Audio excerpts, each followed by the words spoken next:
So, can you hear me now? Yeah. My name is Rand Wilson. I work as an organizer for SEIU Local 888. It's a statewide union of about 8,500 public service employees, some higher education workers, clerical, technical, and professional employees, and social service providers and a few private agencies. I'm honored to have Richard Krushnick, a retiree from our local here. Good to see you, Rich. And old friends like Shelley and John, thank you very much. You're a hardcore group for a Friday afternoon. It'd be hard to have a union meeting like this at this hour. So let's, quick census. How many union members are in the room? A handful, good. A few retirees, good. And how many people in the room, you know, still working for a living? Have to sell yourself for an hourly wage? A few more, that's good. So we talked a little bit, I came in late, but you know, inevitably the discussion about budgets is a discussion about deficits and not having enough. And there's a deficit that I want to talk about, which is a deficit of working class power. And a lot of our trauma, a lot of the problems that Savina so well articulated, I don't have to go through that, in my opinion, come from a major deficit in working class power in this country. And, you know, both political parties, so we can talk about resistance. We talk about resistance, but resistance, just think about that as defense. That's playing defense.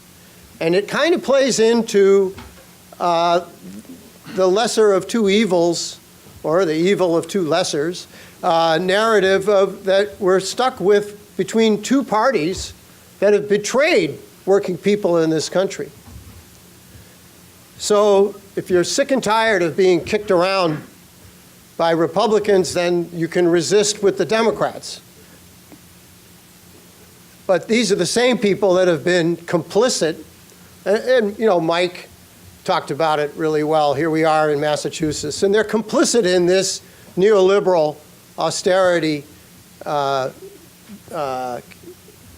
proposal or campaign, whatever you want to call it, attack. And I'm kind of stumbling here, but I've been working at the union business here for about 40 years. You know, since my early 20s, I was a shop steward here in Cambridge and with the Oil, Chemical, and Atomic Workers Union. And I imagined at the time that labor would be leading a revolution, that the working class at clinical assays on Memorial Drive, and there was a radio immunoassay testing facility, but that the working class would be rising up. And 40 years later, I have to say, the outcome has been kind of disappointing. And so, in my lifetime, the power of organized labor, I mean, it's dramatically diminished. Dramatically diminished. And that is the source of working class power. Working class without organization is very limited in what it can do. Just witness for those of you that follow state politics, the Group Insurance Commission, which is run by a 9-person board of directors controlled by the mainly controlled by the governor, majority of those seats controlled by the governor, voted to narrow the number of health care insurance providers from, what was it, 6 to 3. It affects retirees as well, and actives who work for state municipal governments. There was a huge uprising against that. And now the GIC Board of Directors and the governor are backpedaling and are going to reconsider the decision. That came about because of the strength of Massachusetts' public employee organizations. Otherwise, we wouldn't have been able to achieve that reversal, or what I hope will be a reversal when they vote on it.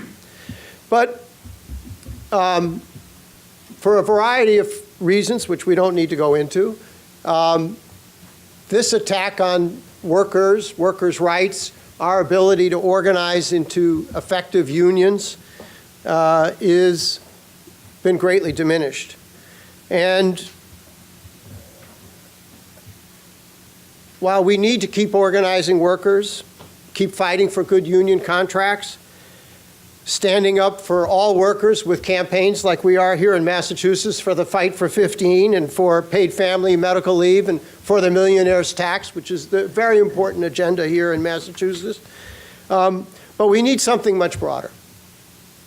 And that's why I got involved in the Sanders campaign, and why today I'm involved in the, what I would call the afterburn of the Sanders campaign, which would be Our Revolution.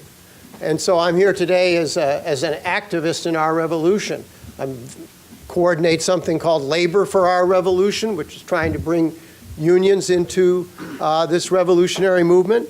I'm part of Somerville for Our Revolution, where we just swept our Board of Aldermen, which is like a city council, and assisted Mike Connolly's campaign, the Somerville side of it at least, and certainly the Cambridge side of Our Revolution was actively involved in that as well. So it's very exciting to think that after a lifetime of wanting and hoping for a revolution to happen, that people are literally coming together in a group called Our Revolution to make that happen. And I'm so excited, so proud to be a part of these groups, that direct line from the Occupy movement as well, that are coming together for this.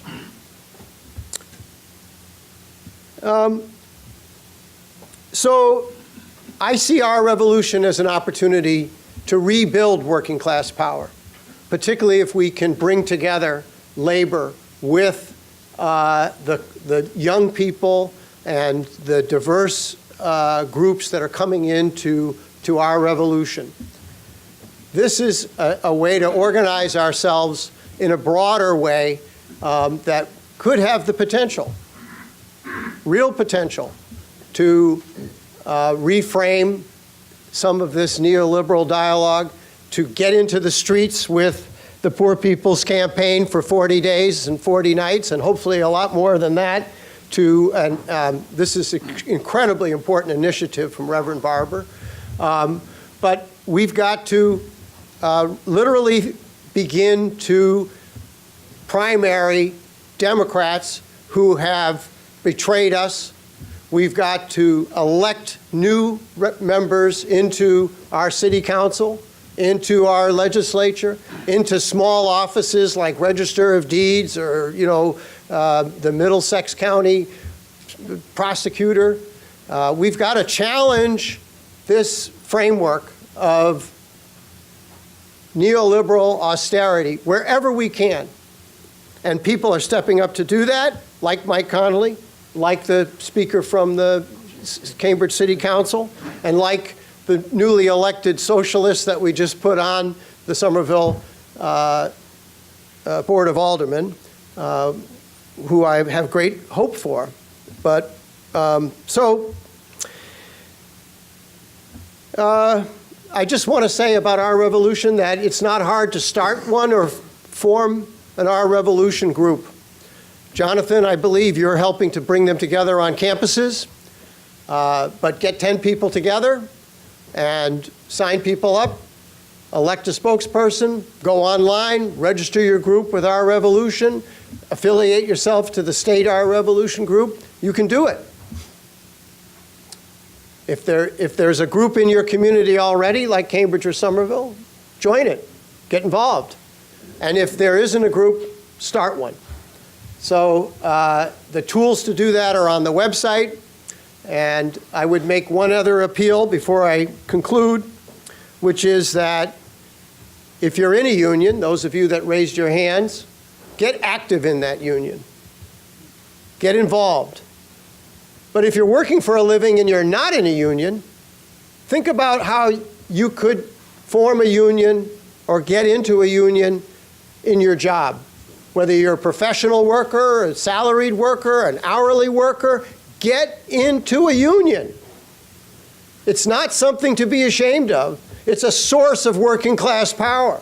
And if you're working for a living, if you're selling your labor power for a wage, then by golly, you should be forming a union with your coworkers.